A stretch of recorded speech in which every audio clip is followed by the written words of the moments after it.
We're here in the dining hall and we've got some precautions set up to ensure that we minimize the risk of COVID-19.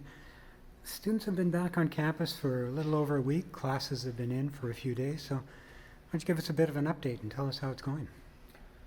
Yeah, we're super excited to have the students back. Lots of people have been working so hard over many months for this reality, and having 140 students with us is fantastic. They've expressed huge gratitude for being here and finishing their own challenging journeys from their different locations to come back. And then we are fully appreciative of them being here too. And as you can see, our restart plans are in operation. This is a great example of the setup here in the eating hall for students. And so far things are going really, really well. The students have been incredibly supportive in abiding by the protocols, safely. And it's been aided by the fact that we've set up a COVID-19 operating group, which includes a representative from each of the 5 houses, and they are working with our team to make sure that on the ground we iron out any glitches, and the suggestions they're making already are fantastic. They are very supportive of the fact that we've said that we're starting with the right kind of protocols to ensure maximum safety, and then as we go through the year with those students, we can work out any adaptations we need to make along the way. What about the academic side of it? I know that some students are still in quarantine on the day that we're taping this, and we've got quite a few second-year students in actual classrooms, but a few taking courses online. So tell us about how that's going so far. Yeah, that's a good question. I think we had our first full day of classes on Friday. We're now 2 or 3 days into the second week, and what we're seeing is fantastic work from our faculty in terms of enabling both on-site and online learning to occur at the same time for our first-year students. With some incredible camera work I've seen in some of our classrooms where they're able to create a situation where on-site students can buddy up with online students if they are able to connect synchronously in real time. And if they aren't, then we've got some really great asynchronous learning going on the classroom pages that different students can access wherever they are in different countries and different time zones. A massive amount of work's gone into this, and I want to extend my thanks to both faculty and students and staff for their role in that. By all accounts, it's started really, really positively. The experiences that students have told me about, as an advisor, I've got my own advisory group, and they're telling me that they're happy with how things have started.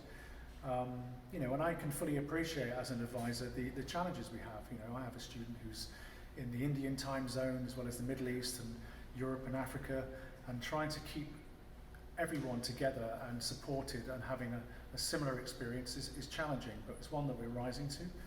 I'm looking forward to my first TOK lesson myself as a teacher with my second year cohort, and I think as we look around the campus and see how people are adapting to these new conditions, I feel bringing my experience previously as a director of education of a group of schools and seeing how that happened when we restarted earlier in the year back in late May, what I'm seeing here is really, really reassuring. I think we're doing a great job, and we've got to continue to work in these challenging circumstances, but I think there's also some great benefits to this, because I think all of us are learning from how we can use technology to improve teaching and learning generally that will last us way beyond the COVID situation into the following year. So from that point of view, it's been a really good opportunity for us to learn from each other.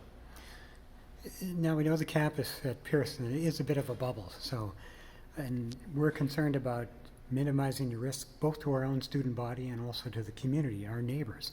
So tell us a little bit about what's happening on that front. Yeah, that's a good question. I was recently, along with our Vice President of Operations, in a meeting with the local fire chief, and we were talking through, the relationship with the community and making sure that our wider population is aware of, how well things have gone. We've had students go through quarantine, they've been brought onto campus totally safely, and they are fully aware of the boundaries around how we're operating on campus.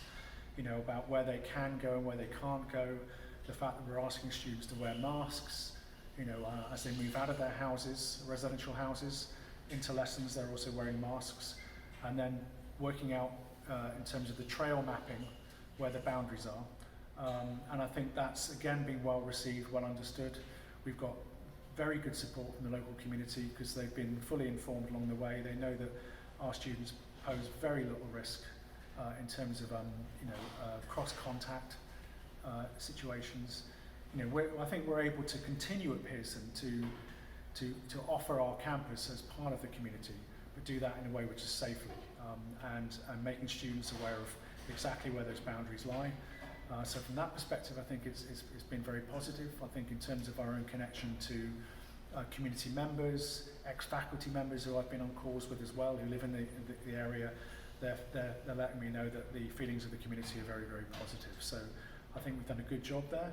Of course, as we understand, as schools are reopened across the country, there's a lot of scrutiny on this, but I think our own particular residential bubble is particularly well protected, in terms of ensuring that there's very little exposure or risk to the community around us, and I think they can see the great benefits of continuing to have our Pearson community here and the role that they play in the chosen.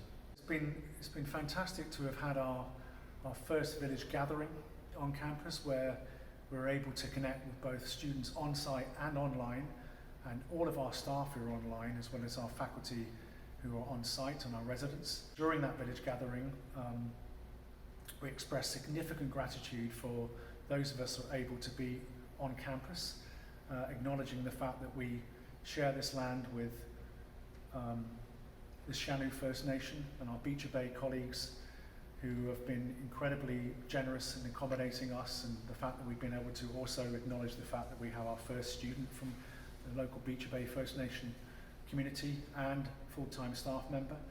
And this built on the introduction we had from Chief Chips, who acknowledged the reopening of the school on a VC with our community and explained to our new students in particular the context for the Siannou Beecher Bay First Nation and the reason why we do land acknowledgements.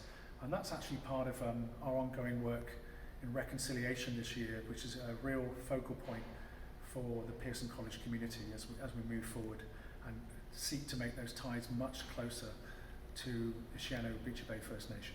And certainly I think people will be hearing a lot more about our Reconciliation Action Plan as it becomes finalized and we identify a number of action items coming out of that as well. Yeah, we want to be able to communicate directly with our wider Pearson community about that, because there are specific things we will be doing, short-term actions that we're going to be focusing on this academic year, and we will be able to keep people updated as we go through that. I think it's something we're driving forward on with real excitement, because as you can tell, of those of you that have visited the campus, its location and its beauty and its context in the natural world, as we're facing the challenges of climate change, and currently right now we have issues around air pollution as a result of forest fires.